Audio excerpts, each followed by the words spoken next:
It really gives me great pleasure to welcome you all to this keynote controversy panel discussion. Is populism a response to two-tier rule? Question mark.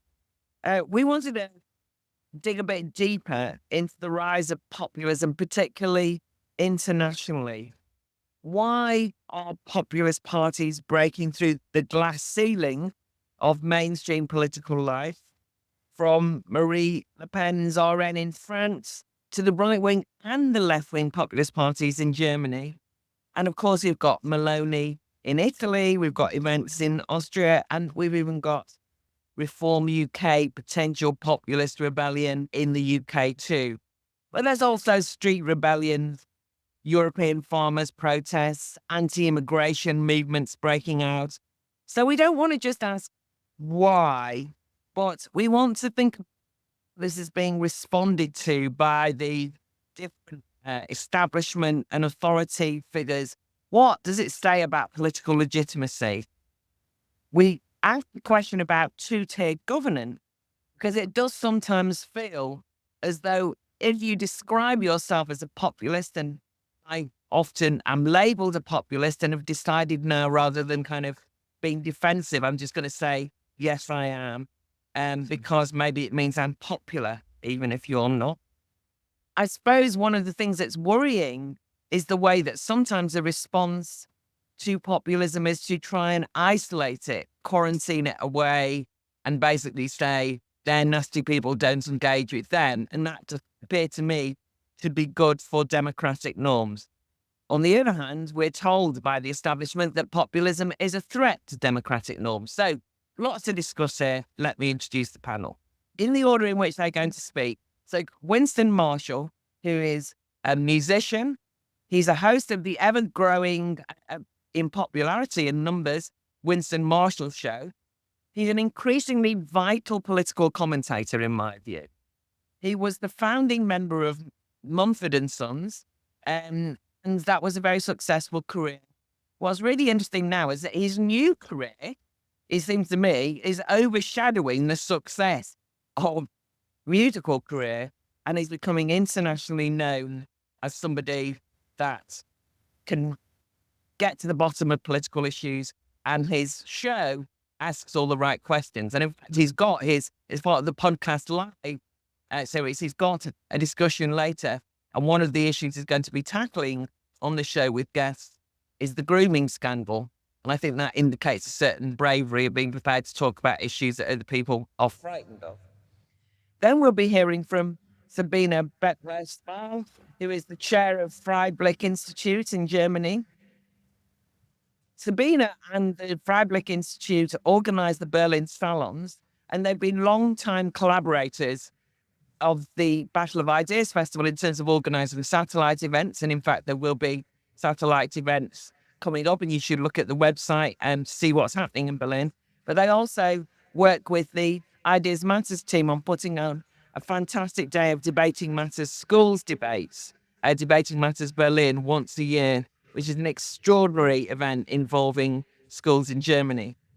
Sabine is also the author of a book in German on Brexit, and I'm not going to try and pronounce it because I'll be done for sort of microaggression. She's also the German correspondent for Spike. We're then going to hear from Bruno Waterfield. He's the Brussels correspondent at the Times. He's been reporting and commentating on European affairs for over 20 years. He's a long-standing speaker and chair at the Battle of Ideas, and we always trust him to put us under pressure and to ask interesting questions, so we're delighted to have him back.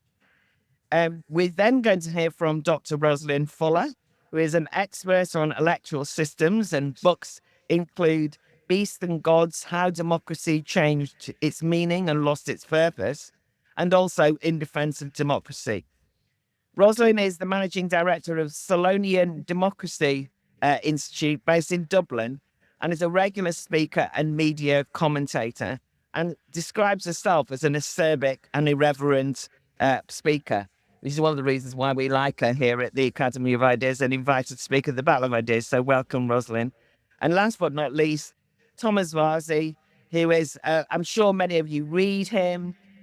He's a columnist for UnHerd, somebody that is a must-read columnist in my view, contributing editor also to the US magazine Compact. His books include Reclaiming the State, a progressive vision of sovereignty for a post-neo-liberal world, and also the very important The COVID Consensus, the Global Assault on Democracy, which is a book that critiqued what happened in lockdown from the left. And why that's very important is because sometimes when we have conversations about populism, for example, because it's become easy to demonize this as a far-right phenomenon so that kind of all good people will be embarrassed to be associated, Thomas has drawn attention very importantly to the fact that he says there's a rise of left populism. For me, it's neither left or right, but it's populism. But anyway, plenty to get stuck into. Let's start the discussion. Winston, can I ask you to kick us off, please? Absolutely. Thank you, Claire.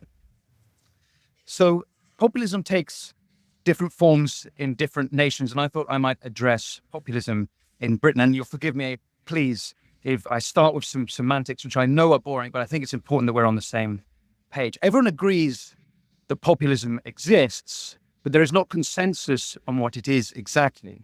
When I debated Nancy Pelosi recently at the Oxford Union, she managed to present the cliched version of populism, conflating it with demagoguery and ethno-nationalism. The English political elite are not much better.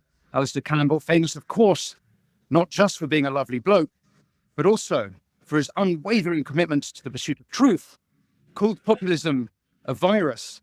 His trusted sidekick, closeted hard-left Labour supporter, Rory Stewart, regularly conflates populism with authoritarianism, polarization, and toxicity. But perhaps these two are opposed to populism because they are the Anton Deck of Westminster metropolitan elitism. They are about as in touch with the concerns of ordinary people as Jeremy Corbyn is now in touch with the leadership of Hamas.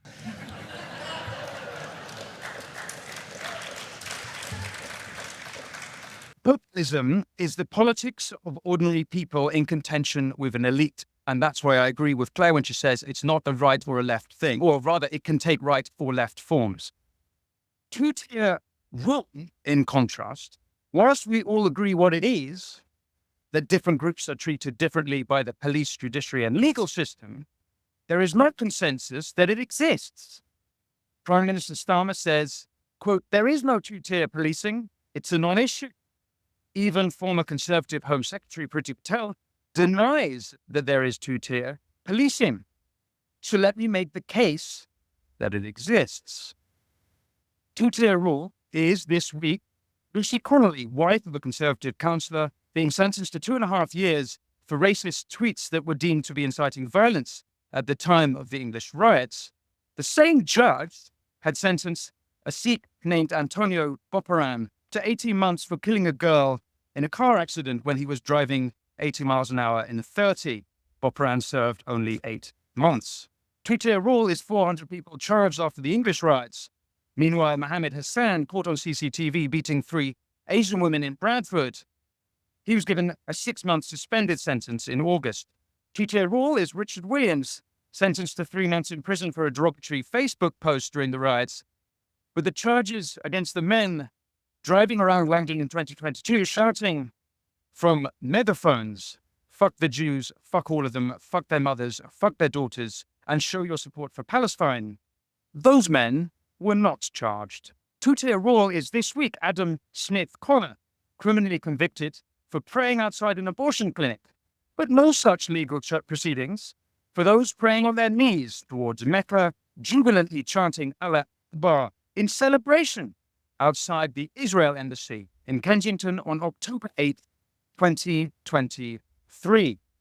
Two-tier rule is Keir Starmer holding a press conference to announce a new national violent disorder program following the English riots, for making no such address to the nation following the violent riots in Hare Hills, Whitechapel, Rochdale, Southend, the violence and crime at Notting Hill Carnival, nor indeed after the Southport killing itself, which was more heinous than any of the riots that it inspired. But is populism a response to two-tier rule? Well, I need only remind you of the grooming gangs scandal.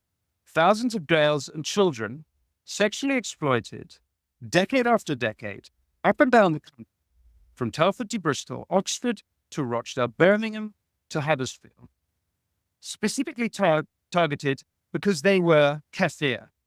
And perpetrators, predominantly of South Asian heritage, often left off the hook because of their ethnicity. Police, media, and politicians too cowardly to act, lest they be called racist. That scandal, no doubt, influenced the English riots, or the spirit that animated the riots. Those riots were openly hostile to Islam, despite the killer not being Muslim.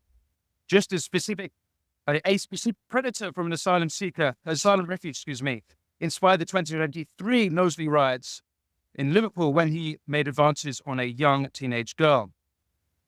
It has no doubt influenced Tommy Robinson, leader of the Patriot Marches, a populist movement, whose own cousin was a victim of the grooming gangs. Farage himself, leader of Reform UK, has campaigned on the issue as well. There is no surer way to ignite the anger of men than attacking their daughters. That anger quickly became populist and anti-elite when it became obvious just how badly the elites had failed to deal with those crimes. Politicians, you'll remember Sarah Champion, who was made to quit the Labour front bench in 2017 after her Sun article on the issue of the grooming gangs. Two-tier rule is not the only cause behind populism. There are many, and in each country it is different.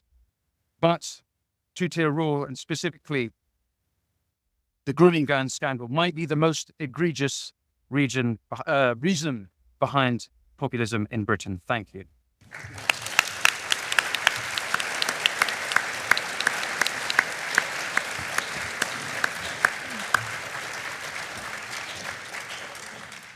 Perfect timing, Winston, and suitably provocative and thought-provoking to get us really stuck into this very important question. Sabine. Yeah, so thank you, Claire. Well, who would have believed it a couple of years ago, but Germany is in the midst of a populist revolt. We know this. We've seen this especially this year with 4 quite important elections taking place, and the populists did tremendously well. Tremendously well is an understatement. So we had the right populist AfD coming second in 3 elections, including the EU election, and first in one election, which was called a historic election. It rattled the establishment to have the right populist AfD coming first in one of Germany's federal states. And this is despite another populist party having been founded only in January, calling itself a left populist party. There was, for a long time, a hope that the 2 populists would be taking votes away from each other, but they didn't. They both did tremendously well. The second populist party, the left populist party, also managed above 10-digit points in the elections it took part in.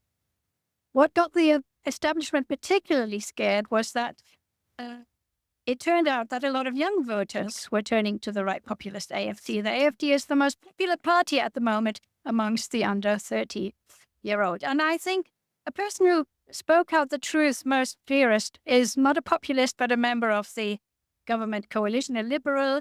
His party has been virtually pulverized in these last elections. And he says the German government has lost its legitimacy.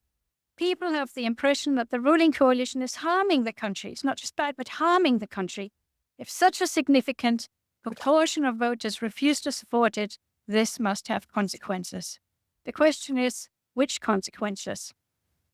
And I'm going to spend the rest of my little introduction to say that if you do sympathize with the establishment, you're right, you must be feeling very, very sad, because I'm going to argue that whatever they're trying to do, wherever they turn, they're bound to fail. They have lost so much touch with the national voter bases, or with a large sector of their voter bases, that they can't really do very much at all about it.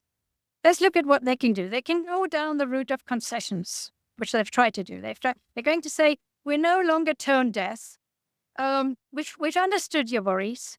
We're going to do something about it. So they have actually introduced border controls on each of Germany's 9 national borders. which again is something a year ago nobody would have been unthought of. But here's the point. They're doing it. Everybody knows that they're doing it only as a result of the pressure they're under from the populists.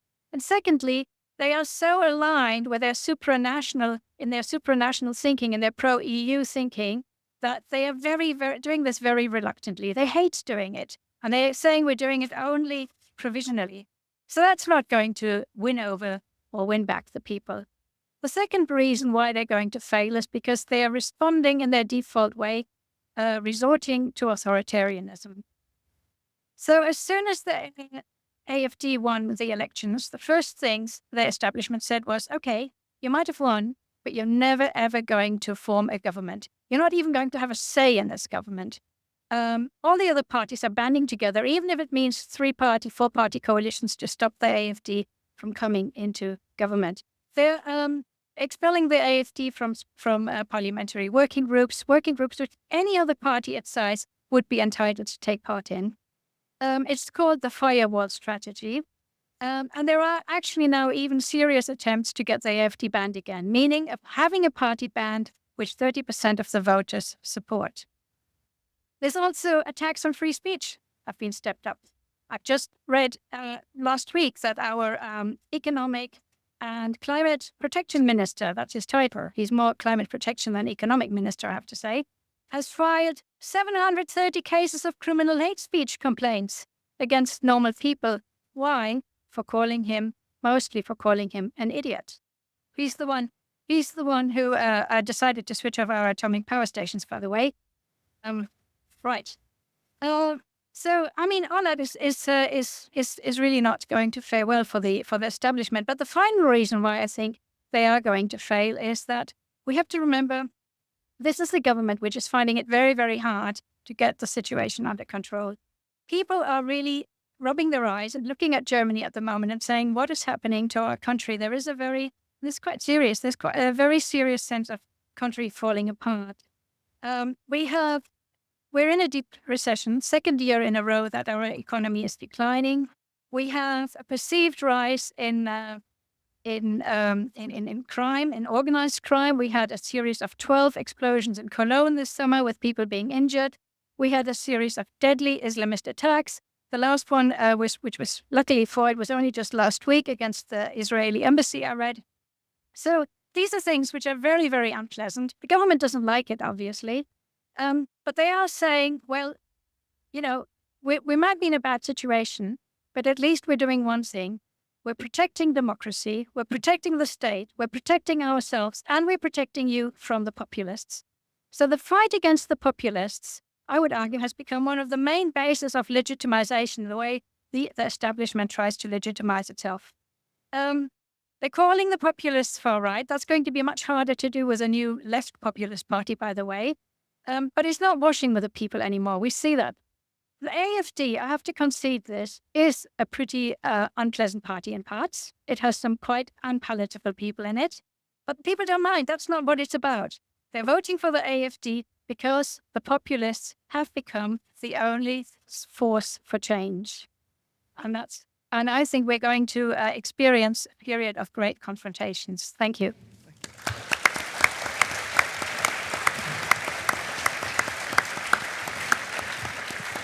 I think that's really very helpful. And just to say, there is actually a lunchtime discussion specifically on what's happening in Germany, and which Sabine is going to be chairing after this. But it just reminded me of the great legal thinker in this country who on social media said, is there a way that we can get Reform UK MPs hounded out of Parliament? This was just after they'd been elected. And it's like, when people said isn't that a bit anti-democratic? He was outraged, right? He couldn't understand. It's like the ban on AfD, but it's also like the way it's being posed that anyone who votes for Donald Trump is a threat to democracy. So we see a lot of these trends. That was very helpful to Lena. Bruno. Welcome to Barbieland.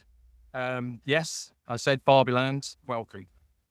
That was the sneering response by one Berlin-based, I think, to the populist revolt that was so evident in pan-European Union elections this summer. It's unflattering. It's a comparison of the outlook of real voters to an artificial, fake, delusional, and ultimately toxic world inhabited by rather dumb, as in stupid dolls.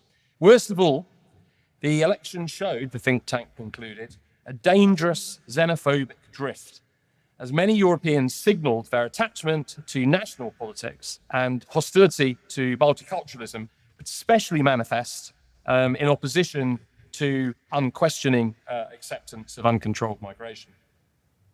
As the ECFR, the European Council on Foreign Relations, lamented, the EU's, quote, the EU's whiteness was on full display, and they despaired that, quote, drivers of discontent are behind a drift to ethnic Europeanness.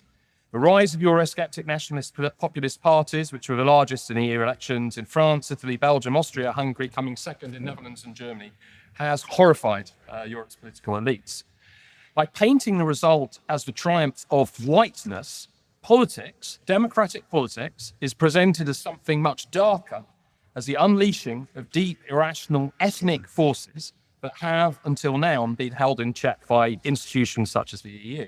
The term whiteness is used to imbue the practice of politics, public space, and the practice of civic culture, its values and principles, with a toxic ethnicity. If Europeans, who are largely white, vote against the establishment. And now this is much more than a cordon sanitaire, a firewall, or in Germany, a Brandmauer to keep parties out of government. I mean, that has cracked. It is to draw new lines or new tiers of political inequality. It's a political conception of whiteness that redefines voters as literally revolting, toxic, moral inferiors, very much on the bottom tier. It is to redefine democratic politics itself, as published by most Europeans at the ballot box, as intrinsically ethnic. Any criticism of Western multiculturalism, which regards Europe's asylum system, very broken asylum system, as an axiom of political virtue, whatever the degree of dysfunction, is now equated with xenophobia. A big concern is that the whiteness of political culture makes Muslims feel uncomfortable requiring new limits on speech and ideas to prevent Islamophobia. It's no longer possible to deny, certainly for many voters, that the EU's institutions have failed to sufficiently safeguard, protect, or align with the public interest as defined by the public themselves, as opposed to officials, judges, NGOs, or elites. Any question of putting the national, the democratic, above the post-national or supranational EU is seen as xenophobia, seen as whiteness, as ethnic in character rather than a civic impulse. In fact, the EU's migration debate is an overwhelmingly civic question. It's about control. Who decides who should come, and the rules or obligations for people living on a territory that is ruled by a nation are public. Anger at the failures of the system, and they are legion and sometimes deadly, is overwhelmingly directed at political elites via the ballot box rather than an organised ethnic violence targeting migrants. The populist and nationalist revolt is basically a civic backlash against institutions and policies that have failed to address public interests that are historically and in reality situated nationally. For today's elites, democracy is not to be celebrated as an end in itself, but only as a means to legitimize an institutional order such as central banks, neoliberal economic models, refugee conventions, because they're post-national, embodied by the EU, for example. Populist revolt is not a march to achieve white supremacy. It's a backlash against notions of superiority that place institutions and decisions above the reach of the nation and people, treating us as uneducated, xenophobic, white, moral inferiors. Now, obviously, European elites are ethnically white on the whole, but they signal virtue by attacking whiteness, particularly when it's expressed by large groups of voters who are attached to the values, culture, or practices of their nation or territory, and do not dare to mention the word civilization. Elites are now much more identify with Muslims rather than the actual Arabs and Turks, who are mainly make up European immigrants, who are seen as a noble bastion against the whiteness of the majority. The civic realm is now painted as white, ethnic, and toxic, equating danger. Think of the cry, check your privilege. Free speech is itself seen as an oppressive whiteness. What's striking about the populist revolt, despite the political root of some of its parties like the AfD in ethnic-based anti-democratic nationalism, is actually its civic character. It's a revolt at the ballot box. It's not the march of uniformed paramilitaries or skinheads breaking up meetings or beating up those who disagree with them. In fact, when it comes to council culture, shutting down debate and meetings or banning political distance, that realm is far more likely to be occupied by the avowedly liberal elites. Modern political culture, indeed our civilization itself, is founded on democracy and freedom and the practices of democracy and freedom. All important decisions forming the national interest should be taken by representative institutions controlled by the popular vote. This is a domain of freedom and free speech. There are no protected ideas, whether it's Eurozone austerity or the doctrine of a Catholic Church or a Muslim mosque. In the realm of democratic politics, there are no moral inferiors, no whiteness or brownness or blackness. We all equally have one vote. We all have the right to speak and decide. Thank you very much.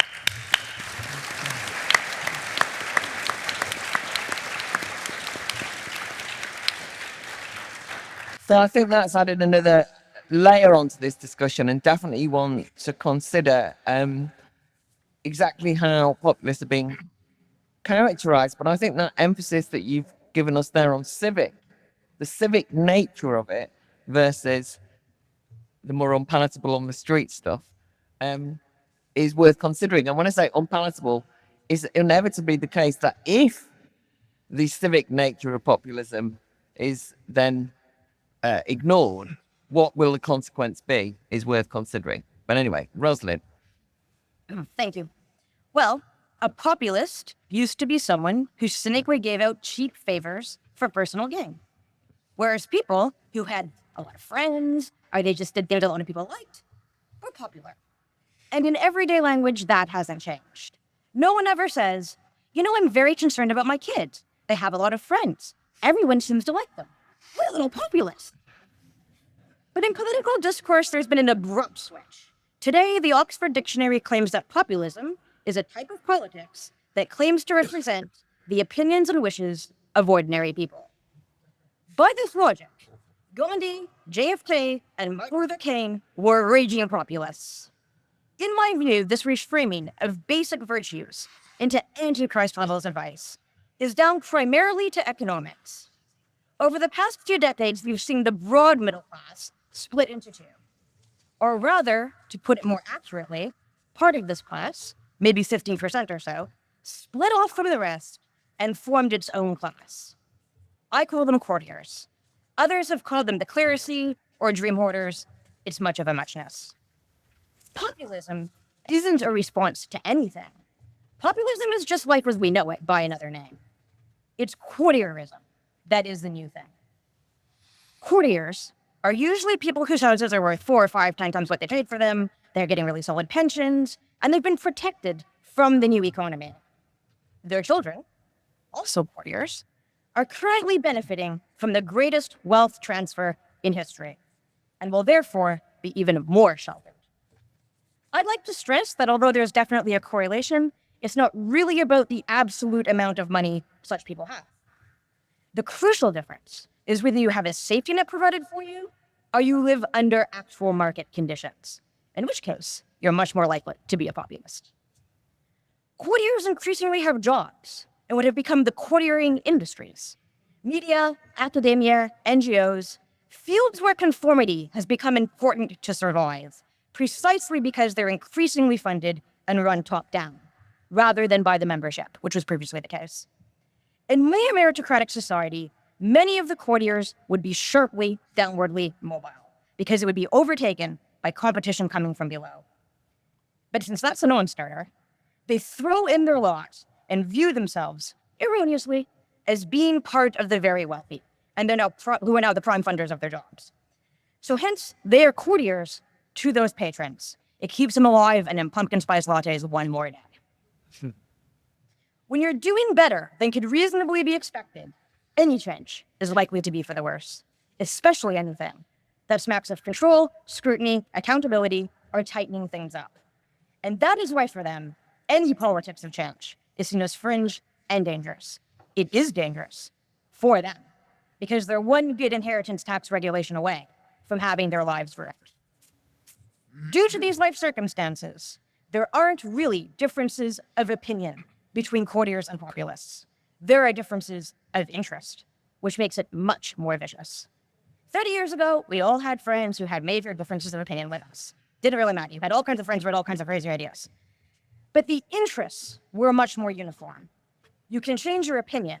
You can't change your material interest, and definitely not just by thinking about it. So courtiers and their descendants really do live in an alternate reality, where blindly following the rules has turned out well for them. In their view, other people are justly punished for not making the same choices they did. Populism, on the other hand, comprising everybody else, is a surprisingly diverse field. You've got right-wing populists, left-wing populists, centrist populists, socialist populists, libertarian populists, all kinds of populists. But that very diversity is what makes it easier for the courtiers to split them. Their very conformity is an advantage in this regard. The courtier line, promulgated in the industries they dominate, is everyone is fringe and extreme, and anyone could turn out to be Hitler. You could be the person who enables the next Hitler. It's ironically a strategy that depends on people not being racist to be effective, but it's also really paralyzing. And the strategy has been to demonize and discard any major reform. Bernie, Corbyn, the Firestar movement in Italy, the right and left in France, whatever. Trump, of course, because of this, we've been caught in a political loop for years, with courtiers taking down everything that could possibly offer an alternative, and everyone else has been so caught off guard by their boundary-busting behavior that we floundered. So we need to endure circumvent them as a class that's essentially functioning as strike breakers of democracy. How to do that? 1, the populist left and right should get together. Should have happened a long time ago, and yes, it entails compromise, but really you would have thought 20 years ago that US Republicans would be running on an anti-war platform. There's a lot there.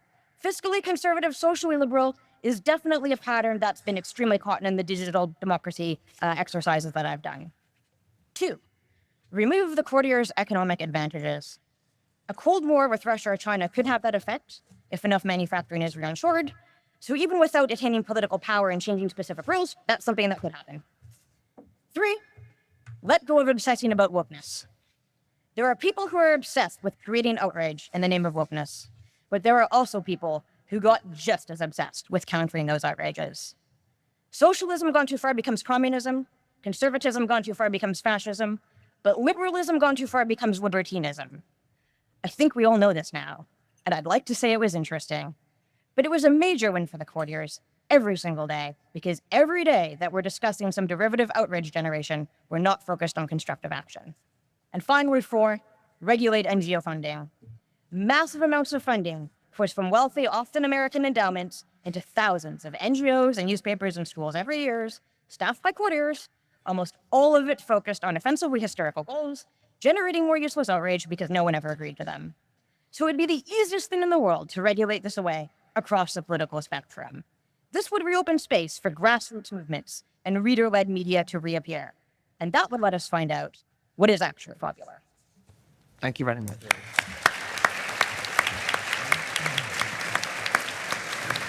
I love these introductions because they tell the story that you know in such imaginative ways that you think, oh, I've never thought of it like that. So I had Barbie Land, now I've had the courtiers. And anyway, that was fascinating. Thank you very much, Roslyn. Thomas, to finish off, please. Yeah, thank you, Claire. So when I think of populism in Europe today, or maybe we should call it anti-establishmentarianism, which is probably more etymologically correct, even though it's not as sexy, so I'll stick to populism. But so my feelings are ambivalent. On the one hand, it's obviously a good sign. It's a sign of a relatively healthy body politic, a sign that despite the infinite money and resources that they deploy to brainwash people into getting them to support policies that are clearly against their interests, people are not buying it. So it turns out that there are limits to propaganda. That's a good sign. It's a sign that despite the existence in the West today of, I would say, the most sophisticated propaganda/censorship machine ever created in human history, you really can't convince people that it's sunny outside when it's actually pissing down with rain. And And again, that's a good thing. So, the limits to propaganda. So propaganda can't fully replace reality. And that's good. But it's not just propaganda. We've witnessed a decades-long attack on the very concept of popular democracy, on the idea that ordinary people should have a say in the management of society and, God forbid, the economy. This is what neoliberalism as a political project has been about, demobilizing and depoliticizing the democratic process by effectively insulating the decision-making process from any challenges from below, especially on the issues that matter, i.e. the economy and foreign policy, but also by fueling apathy, by getting people to accept that they should be mere spectators to the political game. And I think this has also been a form of psychological warfare in many ways, partly waged by demonstrating time and time again that people can vote for whomever or whatever they want, but this doesn't really matter in the end because the policies are decided elsewhere. And of course, Brexit is the most obvious example, one of the biggest FUs to the democratic principle ever, probably. And of course, part of it is to protect the status quo, obviously. But I think, it's quite clear to me that the aim is also to break people's spirits, to get them to accept that, just accept the fact that we live in an oligarchy, democracy is a scam, just go about your lives and stop, even thinking that you can influence this process because we're much more powerful than you. And yet, despite all this, despite this decades-long political process, they haven't succeeded in fully breaking people's spirits. Yes, of course, there's a lot of disillusionment around, understandably, evidence, for example, by declining rates of electoral participation and other examples. But the ongoing populist wave shows that a lot of people have not given up on the basic idea of having a say on their collective fate as peoples and countries, as nations. And this is rather exceptional. It's quite incredible, I would say. If we consider, again, the amount of money and resources that were thrown, precisely to stop people from even thinking that this was something that is conceivable. So, this is all very positive in my opinion. At the same time, I think we have to ask ourselves, are the populist parties currently in existence living up to this historic challenge? And at this point, I'm a bit less optimistic. So when I look at the current raft of right populist parties, again, we're using these terms for lack of better terms, but there are some parties on the left, but mainly it's right parties that are leading this wave. What do I see? So I see parties that are giving a voice to popular frustration with issues like immigration, net zero, and woke nonsense. And they should be praised for this. This is good. But is it enough? So to me, anti-wokeism and greater restrictions on immigration are only part of a successful populist strategy or populist program. These concerns are clearly just part of what is fueling support for these parties, but they're not everything. I think in many ways, these concerns are expressions of a deeper, socioeconomic and existential insecurity. They are the expression of a deep-seated frustration at the devastation caused to working class communities by decades of neoliberal economic policies. And unfortunately, when it comes to providing an alternative to the economic status quo, I find most right populist parties wanting. I find many of them wedded to the economic mainstream. I find them wedded to crude forms of economic liberalism, if not outright libertarianism, and crude forms of anti-statism. And in my opinion, this isn't going to cut it, because we need to understand that people, yes, they want less immigration and they want less woke bullshit, but they also want higher wages, better jobs, better social security, better welfare, higher pensions. And if that is so, and I think it is, and there's quite a lot of data to back that up, then I think the logical conclusion is that a kind of conservative right approach to cultural issues needs to go hand in hand with a left approach to economics.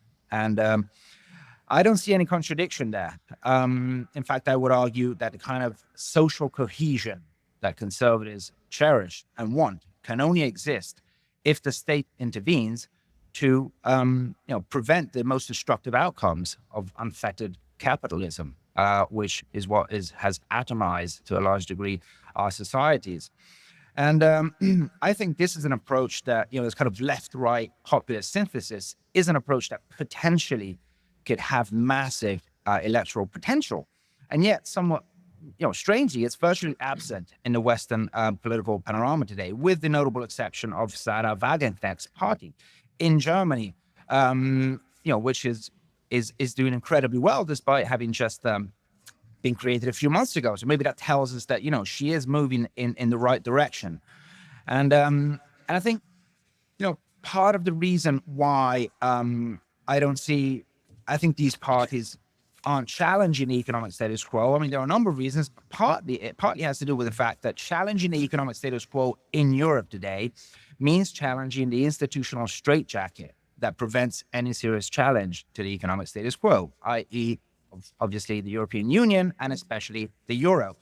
And this brings me to my second criticism of today's populists, and that is that they're not radical enough, in my opinion, when it comes to challenging the European Union. In fact, that is shocking, in my opinion, that despite the European Union today having become, I would say, more dangerous than ever, especially now that it's becoming sort of an extended arm of NATO, virtually no populist party dares to openly talk of leaving the EU or the euro. This was somewhat different a few years ago.